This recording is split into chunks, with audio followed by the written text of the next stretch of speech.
Close your eyes and imagine. What if the things in life that cause us the greatest pain, the things that bring us grief, are challenges? Challenges designed to help us grow, to ultimately become what we were always meant to be. We feel like we've been buried, but what if, like a seed, we've been planted? And having been planted, we grow to become a mighty tree. Now, open your eyes. Open your eyes to this way of viewing life. Come with me as we explore your true, infinite, eternal nature. This is Grief to Growth, and I am your host, Brian Smith.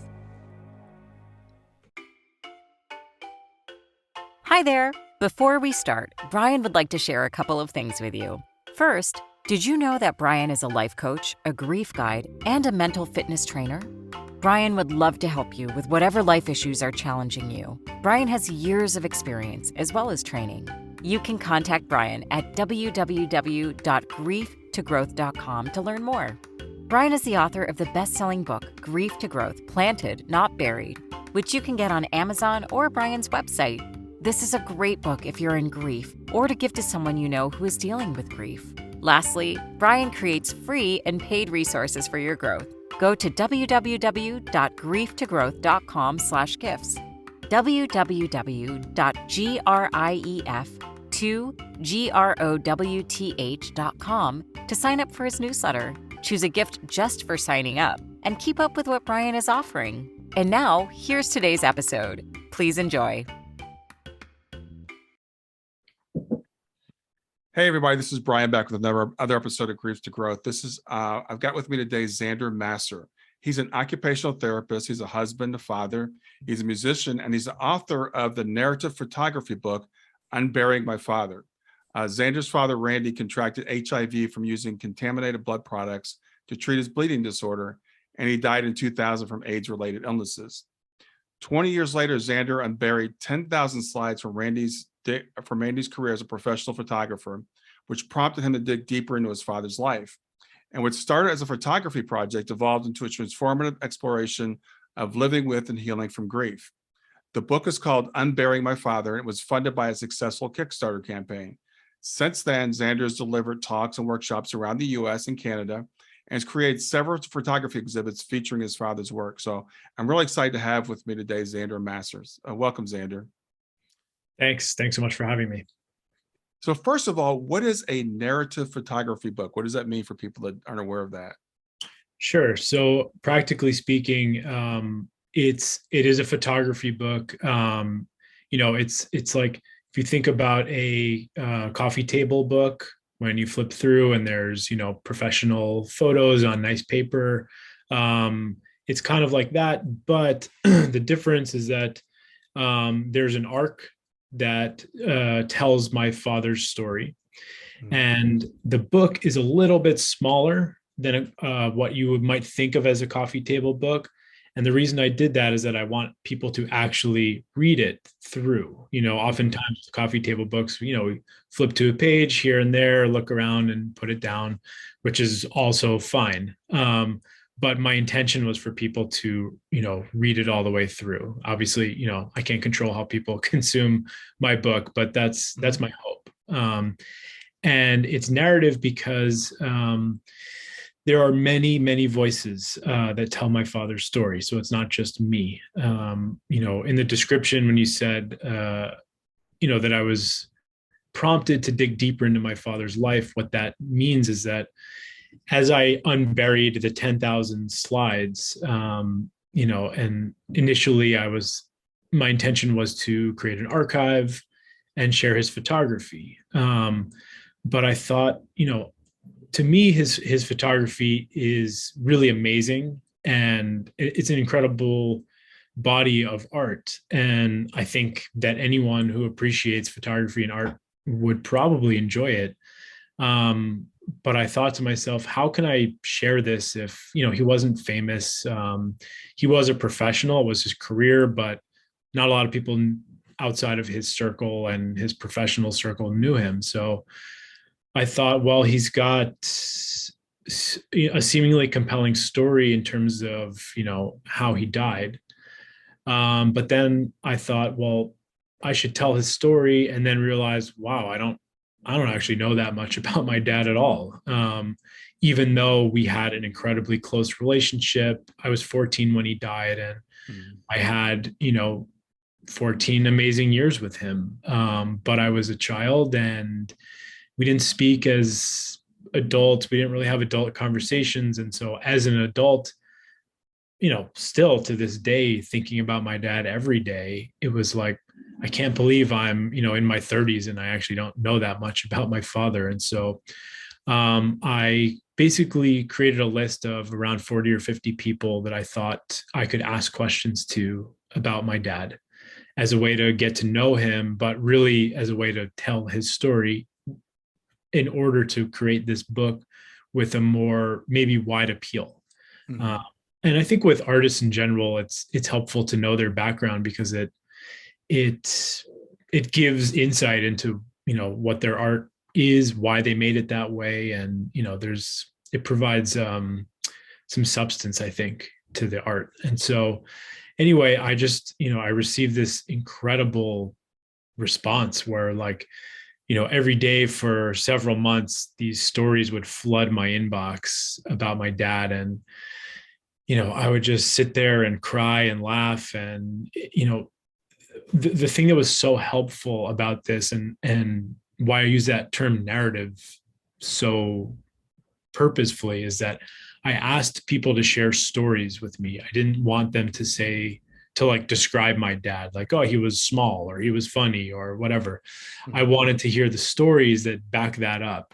Um, and, as you probably know, there's a lot of power in storytelling, and we can learn a lot by telling stories and hearing stories. And man, I received dozens and dozens and dozens, about 80 pages worth of stories. And basically what I did was I pieced those stories together, which also obviously include my own stories and those of my mother and my brother, to create the arc of my father's life. And so the book takes you through, from the beginning of his, the first week of his life until the day he died and after. And so that's how the book goes. And yeah, so that's why I use that term, narrative photography. Yeah, that's a really interesting process that you went through. So you were a child when your father died. So what did you learn about your father going through this process? I'm sure you had a whole different perspective. Yeah, I learned a lot. The first thing I think that happened was, instead of learning, more confirming some of my memories about him, because I remember him being this very funny, very lovable character. And from the stories I received, that was just confirming for me that he was almost like a universally loved person, in a way that people just felt comfortable and connected to him very easily, Mhm. whether it be his best friend from college or someone, a nurse that was on his care team that saw him every 3 months. It could be anyone. And there's that similar sentiment about him. So that was confirming. The things I learned about him, that really were revelatory for me, it actually came from kind of missing information, which was that he didn't talk to anyone about his illnesses, his fear of death, his anger. My dad was born with a bleeding disorder, which Mhm. severely limited his life in many ways. He had a physical disability because of it, and he couldn't do a lot of things he wanted to do.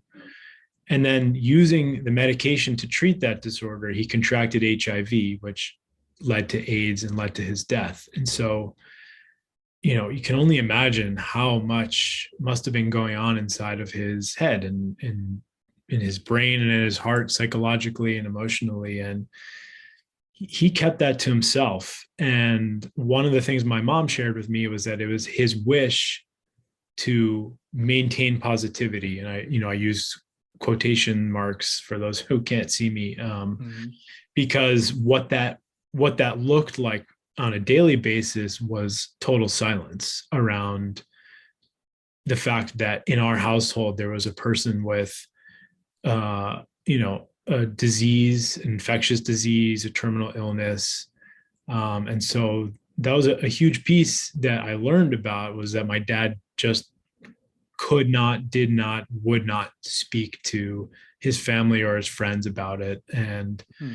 I learned subsequently about myself, which was that, that was a learned behavior. And after my dad died, I totally took that on. And, I went through my own trauma of losing my father and living with severe grief for a long time. Mhm. I didn't talk to anyone. I was put in a room with a therapist after he died, and bereavement groups and stuff for a little while, but I wasn't willing and I wasn't ready to really talk about it. And only in retrospect, in learning about my father and about my family and my mom's experience, that I learned that. And there was a total missed opportunity, I think, on my father's part to speak to us more about what was going on. But he didn't. And so, there's a lot of mixed emotions and mixed feelings about, feeling anger towards him all these years later for that, but at the same time feeling so much compassion and empathy for him and for my mom, because their situation was just so hard. And I'm a new father now, and I just can't imagine trying to have that conversation with my kid. Mhm. I do think it's possible, and I think that there are ways it could have been done, and it wasn't. So I'm kind of like met with this juxtaposition of anger and empathy and compassion and love all mixed up Yeah. together. And I'm okay with that. I think that's like kind of one of the end results is like just acknowledging all of that and being okay with it makes me feel better, and is part of my growth and my healing and my grief. Yeah. Well, you talked about not being ready to talk about it at 14, but a lot of, and there, we do have learned experiences from our parents, of course, but kids also grieve differently, especially I think teenagers do. We don't really know how to handle our emotions at that age. So I'm curious, it was 20 years when you uncovered these photos. Did you find them 20 years later? So I actually found them with my brother 10 years after he died. So Okay. about a decade after, at that point, my mom was still living in our childhood home. And my brother and I one day just went down and we're like, we know dad was a photographer. We grew up with his beautiful photos on our walls and, family photos. He was really talented, but we were like, he must have left more than that, more than what's just on our walls behind. And we were, Mhm. without articulating it, looking for an opportunity to reconnect with him. And wow, I mean, it was just amongst what someone might imagine in the rubble of a basement that's been untouched for a long time. Mhm. It was mostly disorganized, but it was all there. And my brother and I, we would take slides and just hold them up to the light, and like, wow, we were so amazed by some of the imagery, even just looking at it like that. And so our initial idea was just to like share his photography. Let's just share his work. But we didn't have any money to like get them digitized, and we didn't have a machine to do it ourselves. And we were both living in other parts of the country. So it just like did nothing materialized. Fast forward literally another 10 years after, the photos have been boxed up, moved around, the house was sold. My mom moved around a few times. It was in storage units and different basements. And finally, um, a family member of mine knew that I had an interest in doing something with the photos, and she gave me an old slide scanner that she had sitting around. And so that's actually what prompted me to collect all 10,000, took them home with me with this machine. And, I didn't know what this was going to look like. I never done this before. But I just became obsessed with doing this, and I scanned all 10,000 of them manually myself and created an archive. So it's totally organized and it's physical and digital. And that's kind of how this all started. And but at least there was like the initial idea 10 years after he died, and then really things starting to happen 20 years after. So is that when you started interviewing people for the book? Yeah. So once I, could see the photos on my computer and go through all the photos, which I did many times, that's kind of what prompted that other step. I was kind of doing them in conjunction. And one of the amazing things was that, and this is really what I think gave life or gave wings to this project, which was that, I'd seen the photos many times and I got to know them.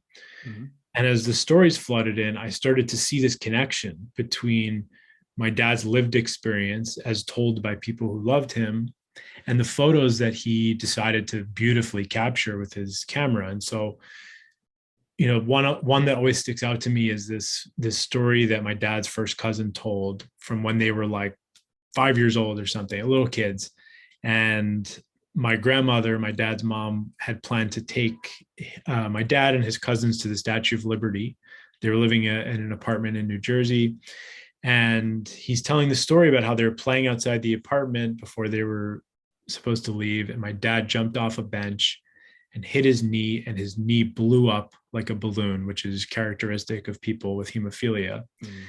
And they didn't go that day. And my dad had to go to the hospital to get a blood transfusion. And as I go through the photos, I found probably a dozen of these incredible photos of the Statue of Liberty, different angles and different colors of the sky, and just they're so beautiful. And I thought to myself, like, I wonder if he was conscious of that memory when he took the photo, or if not, I wonder if it's still subconsciously playing into his experience of being there, photographing it, even deciding to photograph it at all. And so in that way, I started to feel kind of collaborative with my dad. And it also helped me to piece together the book, where some of the stories are kind of matched with photos. That's a kind of literal example. Sometimes there's more abstract examples. But that experience was so profound for me. And that's what I kind of referring to earlier about like providing an artist's background as to why they're doing the art they're doing. And this really gave life to his photos. So that brings the book together. Yeah, I think that's really interesting because, a very, very long time ago, people who have listened to the podcast before, I tell the story all the time. I took a little mini course. It's called What You Are is Where You Were When. And I think to really understand people, we really need to know their backgrounds. And as children, we don't know a lot about our parents. We think of them as these big, perfect beings, for a while. And then we think of them as, not so great. But we don't understand where those traits came from. So I imagine you learned a lot about your father and were able maybe to relate to him better after going through this process. Yeah, totally. You nailed it, because, when I went into this, I totally viewed my father as like this idealized version of a human that could do no wrong, or, I could never be mad at, or, just not a whole version. And after learning about his story and the story of, tainted or contaminated blood and how it all went down, there, so many pieces of his life that I didn't know about. And so I have this whole version of him now. And I'm so happy about that, even though maybe there are some parts of it that make me angry or resentful, or, like I was talking about before in terms of his silence, like the fact that I know him as a person and not this, idealized figment of a person, it has been really helpful for me. So did you learn like where his silence came from when you were doing the background? Did you find out maybe why he had that trait? I think there are a lot of factors involved.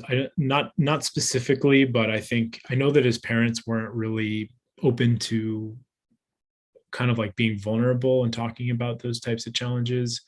I think there are probably generational factors. I think my dad's generation didn't grow up in a household where you talk about that. Right.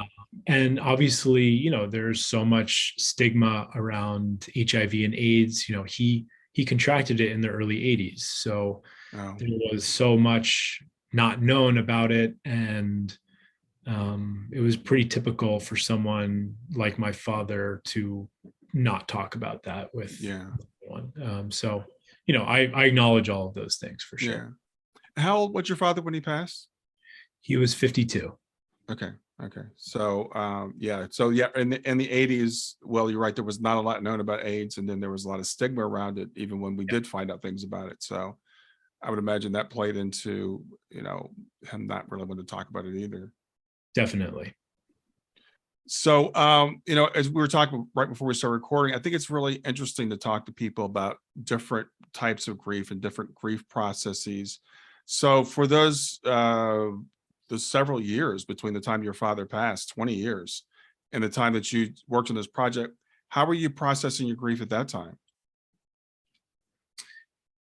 You mean along those 20 years? Yeah, along those 20 years. Mostly in silence. When I say silence, I mean my internal dialogue was very loud, Mm, but without really talking to many people about it. Um, I spent a long time thinking about how my dad's death impacted my life. As a young adult, I asked myself the question that I think a lot of young adults ask, which is, why am I who I am? Who mhm. am I in this world?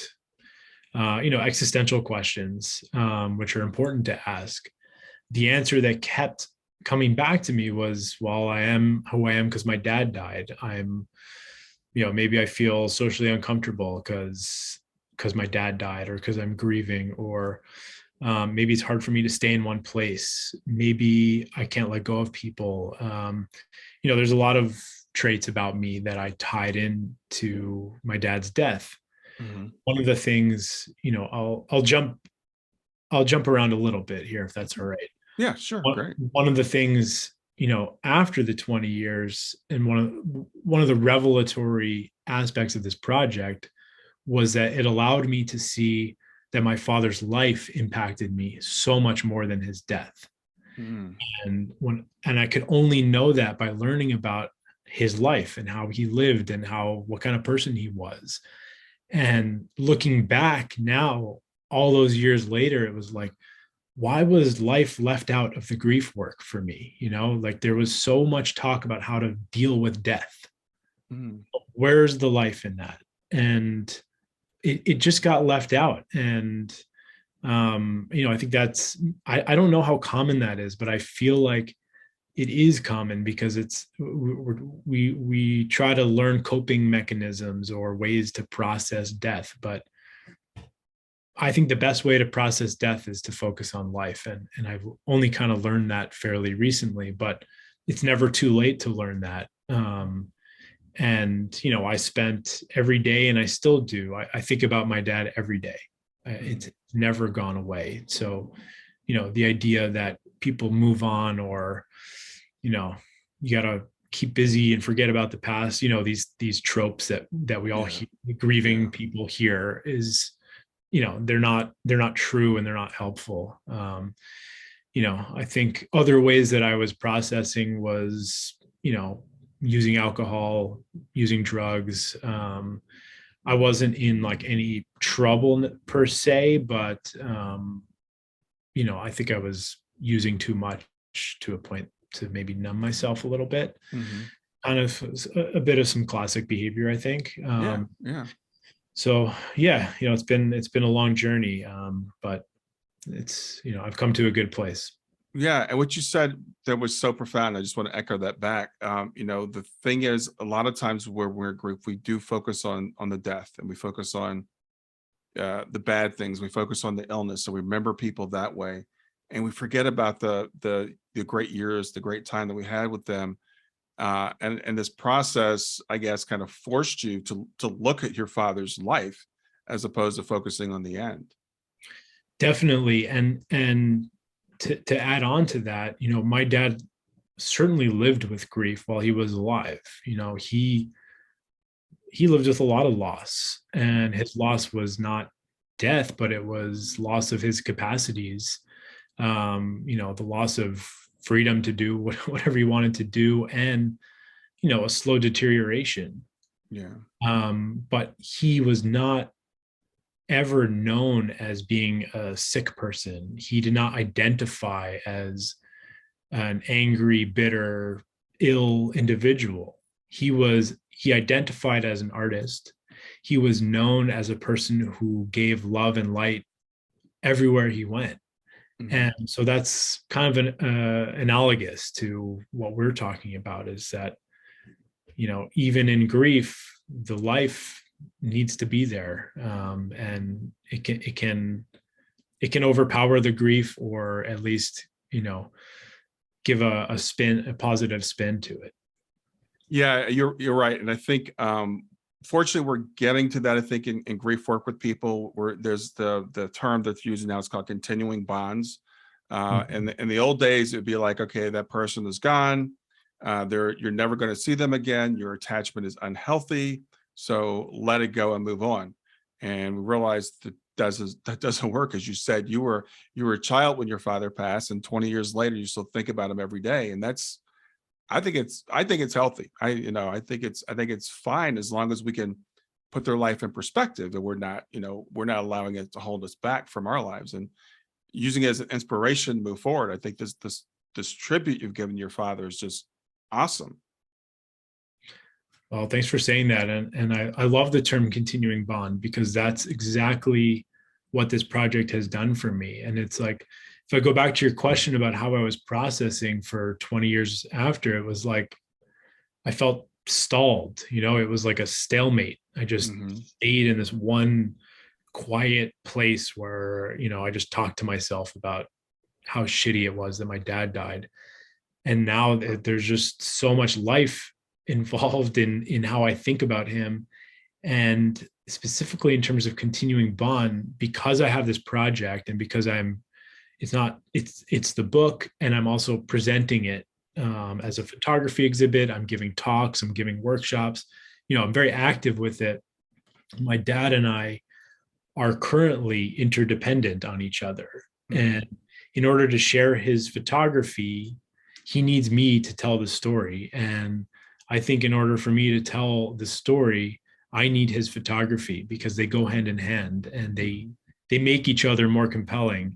And so, if there's ever an example of continuing bond, I think that's a really, really good one. Yeah, I think that's absolutely beautiful. And the thing is, shitty things happen to all of us in our lives, right? And it's not a matter of if they're going to happen to us, it's when they happen to us and what's going to happen to us. But the real question is, what do we do with it? How do we move on from that? How do we take that and turn it into something that's beneficial to ourselves and to everybody else? And that's why when I saw your story, I was so moved by it. And I said, I really want to have this guy on to talk about this, because we all have to process grief differently. And I think this is a really unique and interesting way to do it. I interviewed a young man on my program that his father died when he was like 12 or 13. And he started a company where people can come and like share their legacy while they're living, like record videos to leave to their kids. Cause he said, I don't want anybody to ever have to go through this again. And you're showing like, okay, I can even 20 years after my father's passing, I can still take this and make something of it. Yeah, totally. And I think, first of all, not everyone's, the person that you are grieving, whoever's listening out there, not everyone's grieving a professional artist or someone who left behind, thousands of artifacts from their career. I'll say I got lucky in that sense, only because, my dad left behind such an amazing legacy, but everybody leaves behind a legacy no matter what. And that's a major tenet of the workshop that I give. And it ties into what you're saying about what we do with grief. We need to make meaning out of it. And so the workshop I put together is basically I took my creative process and broke it down into 10 concrete steps. Hmm. And it's a process for creating memorial art. And so at the end of the workshop, the participants have a roadmap for how to memorialize someone they love. And so for me, it turned out to be this book and, many other aspects of my project. But for somebody else, it would be something totally different. So Right. the point being that they don't have to create a professional photography book. They could create a dance. They could create a meal. It could be as small or as big as they want. Mhm. But it's a way to open up the conversation and continue the bond as we're talking about. Yeah, I think that's beautiful. I'm glad. I'm so happy you're doing that. And it's interesting that I found that I think we're not all artists. I know you're an artist and a musician, and you got the book, and your father's a photographer. But I think we all have a need to create, and on some level. For me, I give speeches, I write, I podcast, I do stuff like that.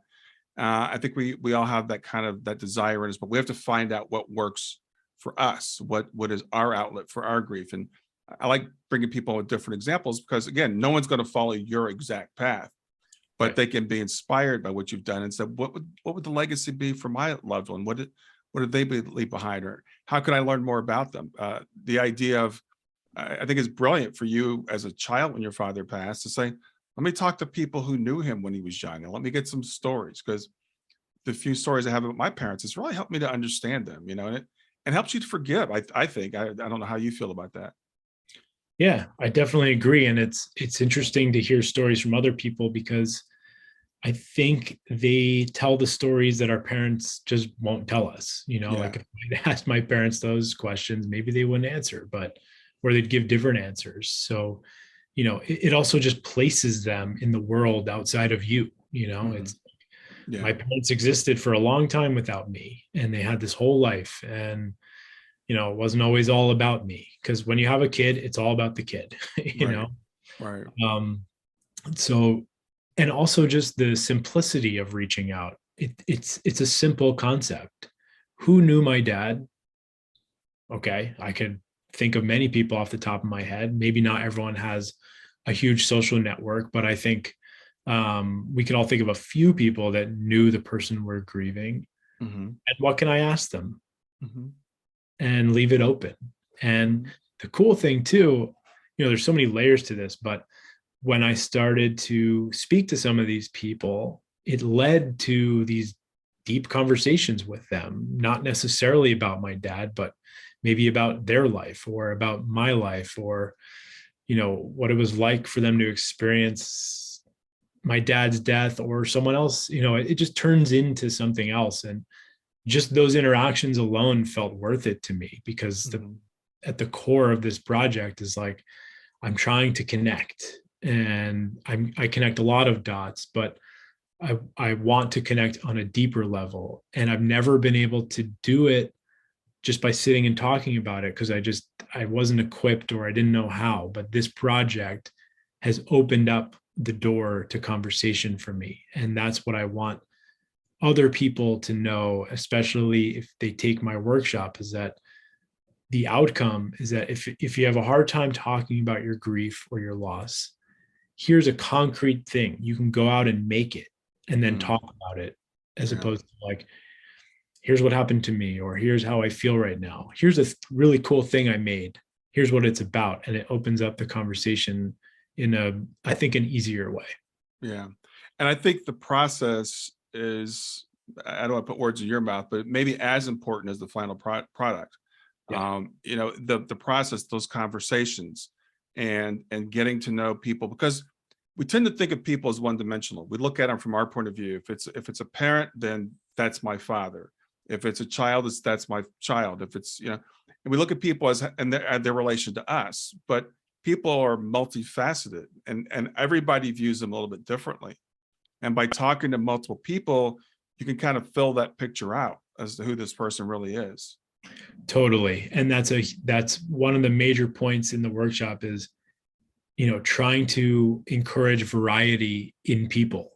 I talked to this guy who was the former executive director of the Hemophilia Association of New York. And I had known that my dad had some affiliation with them, but I didn't really know.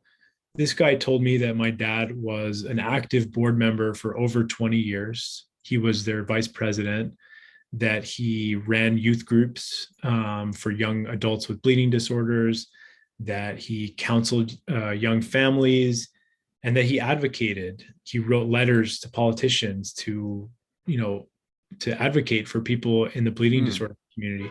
I didn't know my dad did all that, and so that just like that well-rounded view of a person I was so grateful to that guy that he was willing to speak to me and gave me this whole other perspective of my dad that allowed me to respect my father even more than I already did.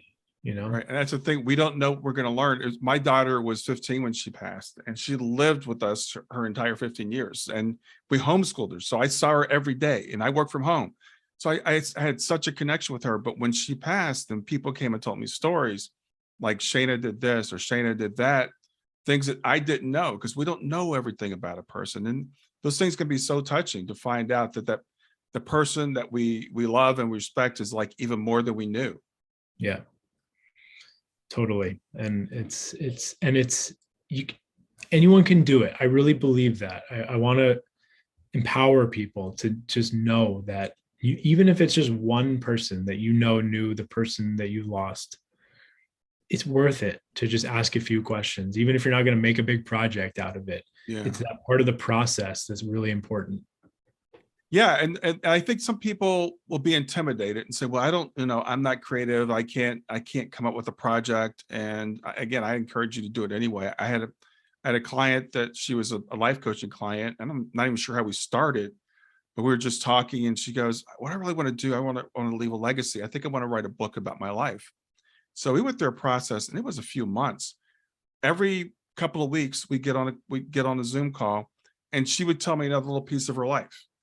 And just watching her mind change and as she went through things in her life, and as I reflected things back to her, it was a really cool process. I was like, wow, I should offer this as a product, because I think we both were impressed, as to how it went. So I would say to people that are listening to this that say, I don't know what my project will be. You don't even have to have a project. Just take notes. Definitely. You don't have to.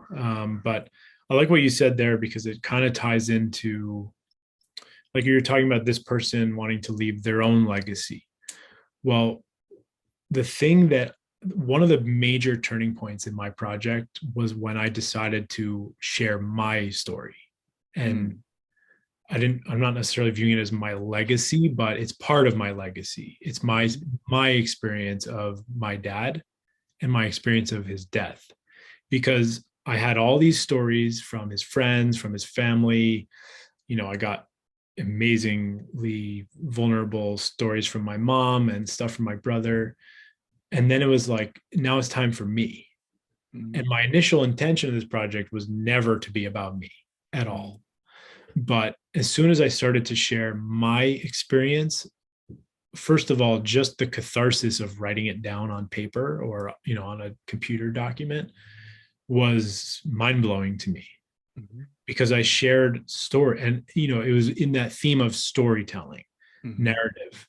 And I was writing stories I had never told anyone, including my wife.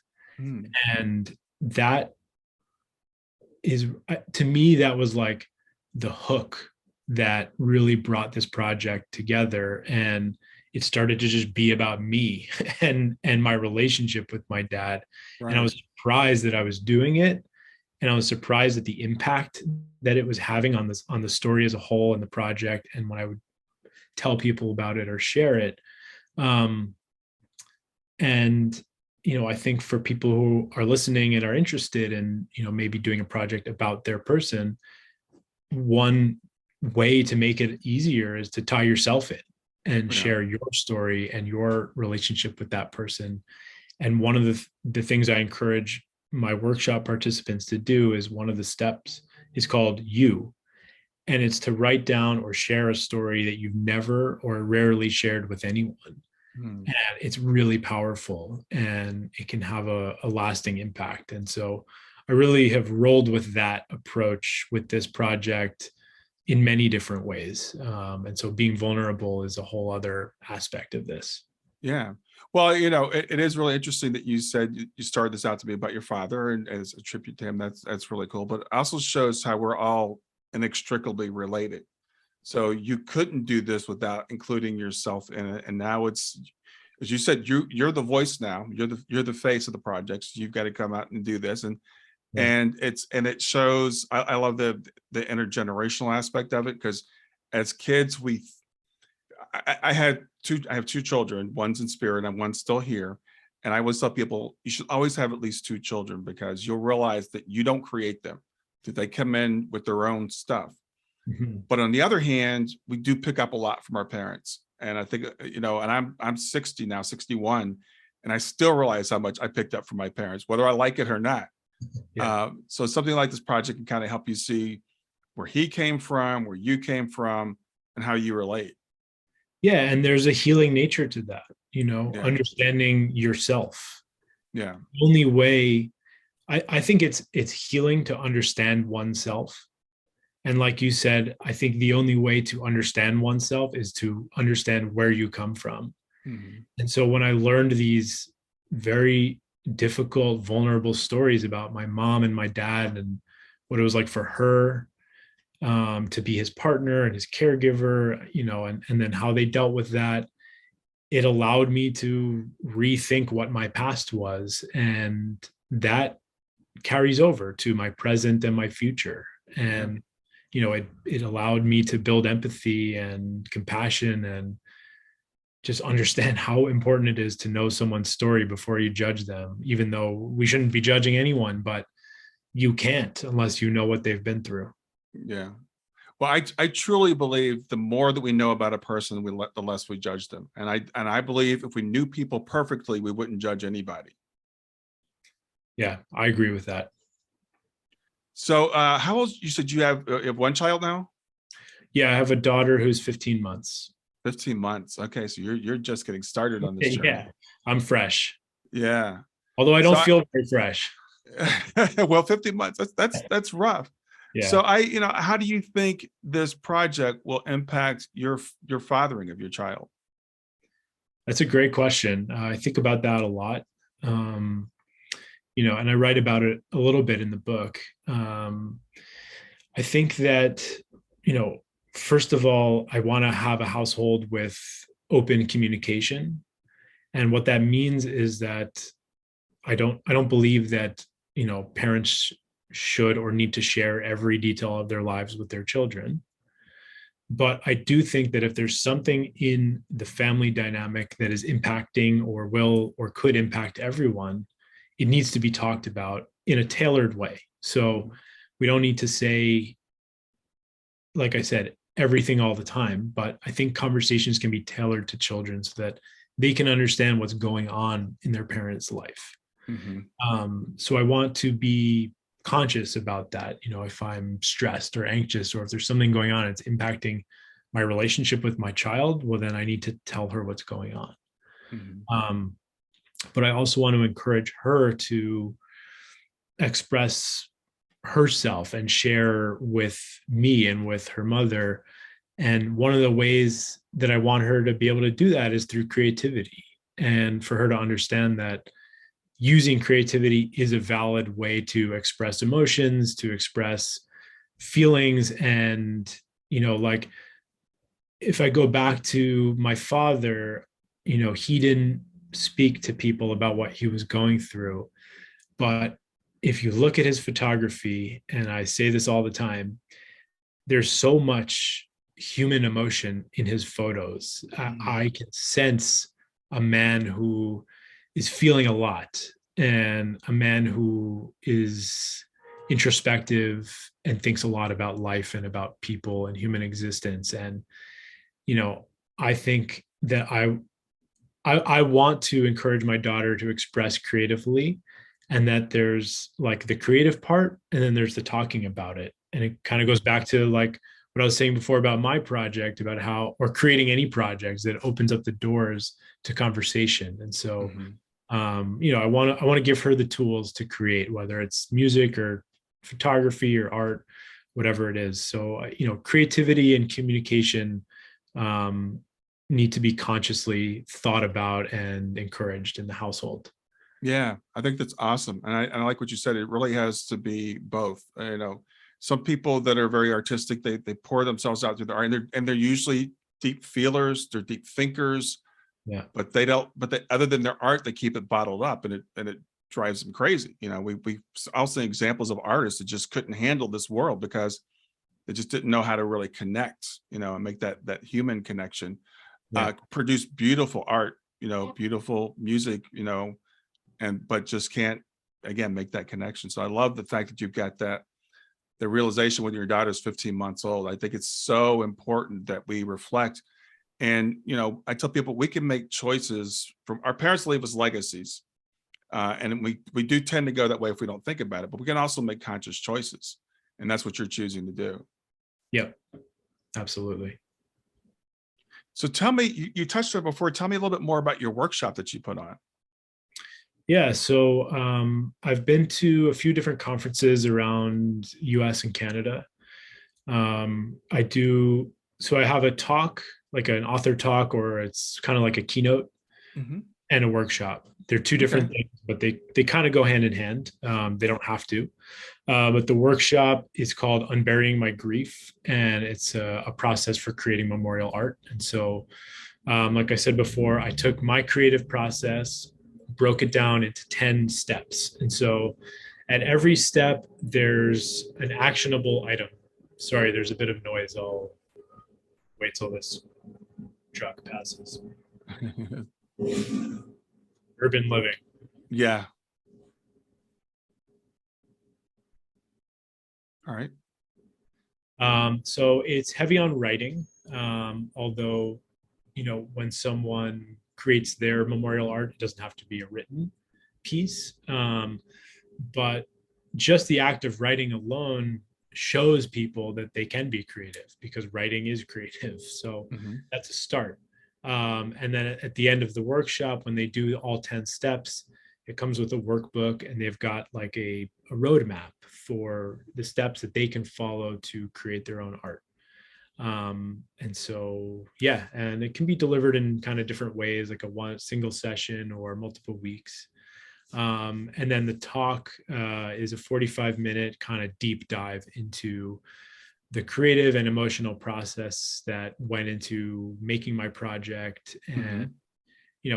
what it's meant for me, and what the impact is on me, my family, the bleeding disorders community.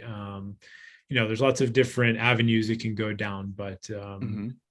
yeah, it's meant to talk about all the things we've been talking about, the importance of speaking openly, being vulnerable, sharing our stories, and the power of storytelling, and not forgetting, whatever it is, whether it's a piece of history or if it's just an individual life. It's a great injustice to forget somebody's life. So how important it is to remember them.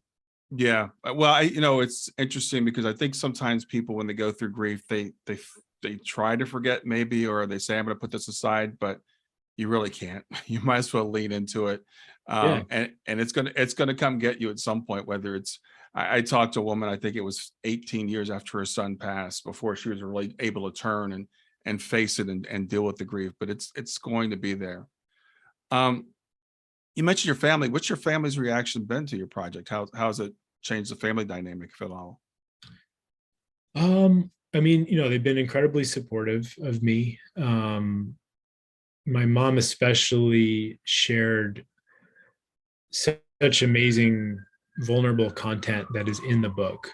And so she was very forthcoming with me in terms of sharing that information, which she hasn't been historically. And so, learning her story and the challenges she Hmm. faced has allowed us to repair our relationship a bit, because after my dad died, A year later, my brother went off to college, and my mom and I were left alone in the home, and things were really tense and not good. And I was directing most of my anger towards her, and Mhm. she was super anxious and projecting it onto me. And this project opened up the lines of communication where we actually spoke about those years for Yeah. the first time ever, Yeah. talked about our own sides of the story. And so we've come to a better place with each other. And she came to so I was a keynote speaker at the Hemophilia Federation of America's event this year.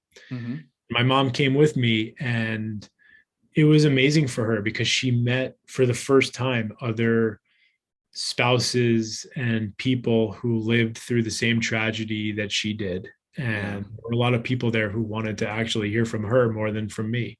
Mhm. And that was so cool for her. And so it kind of brought her into, being more involved in the project. And then for my brother,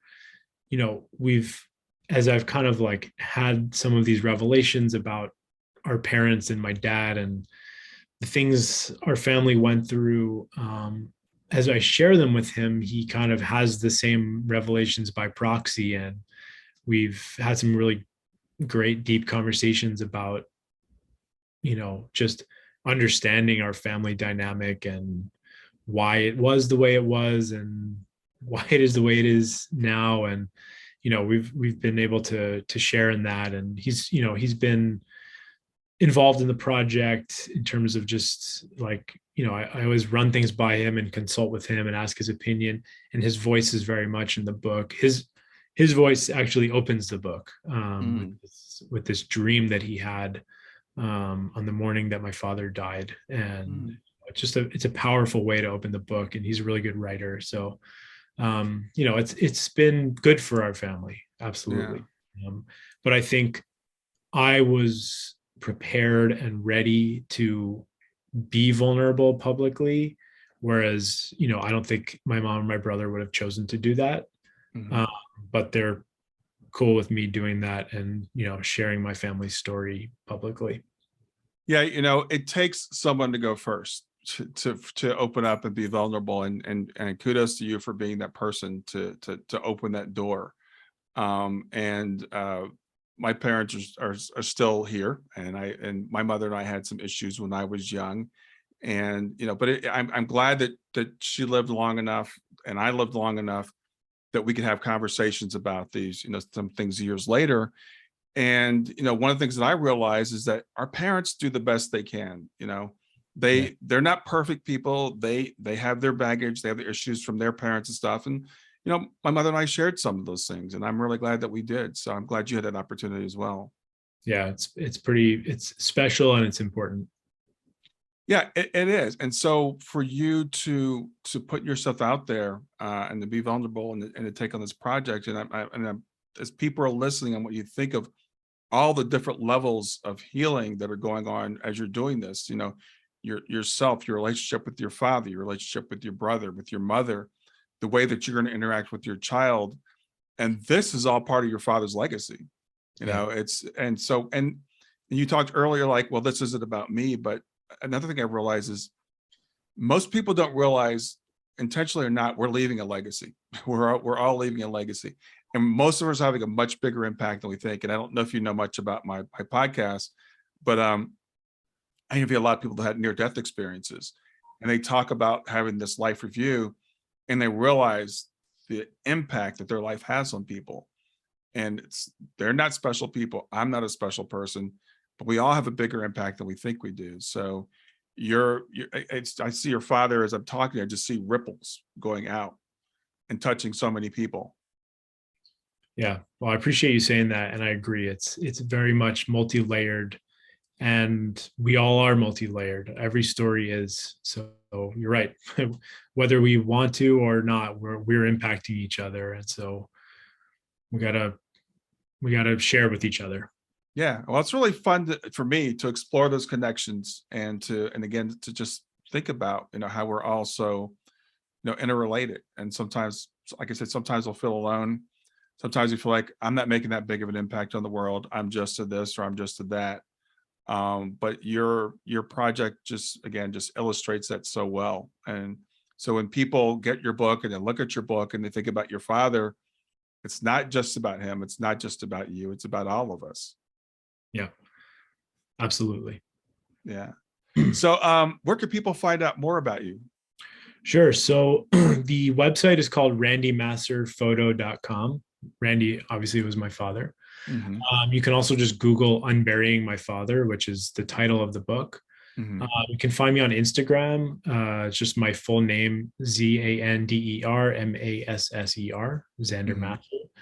Masser. Yeah, so if you just Google my name, Google Unburying My Father, the website, the Instagram will show up. On the website is where you can buy the book. You can also buy prints. Some of my dad's photos are for sale. Cool. And yeah, I'm around. I exist on the internet and in real life. And people, if they want to contact me directly, can just email me at zander@randymasserphoto.com. Very cool. Very cool. Well, Zander, it's been a real pleasure meeting you today and sharing this time with you, learning more about your father and your project. And again, I just so admire the work that you're doing. So thanks for being there for everybody that's listening. Thanks. It was a really great conversation. So thanks so much for inviting me on. All right. Enjoy the rest of your day. Don't forget to like, hit that big red subscribe button, and click the notify bell. Thanks for being here.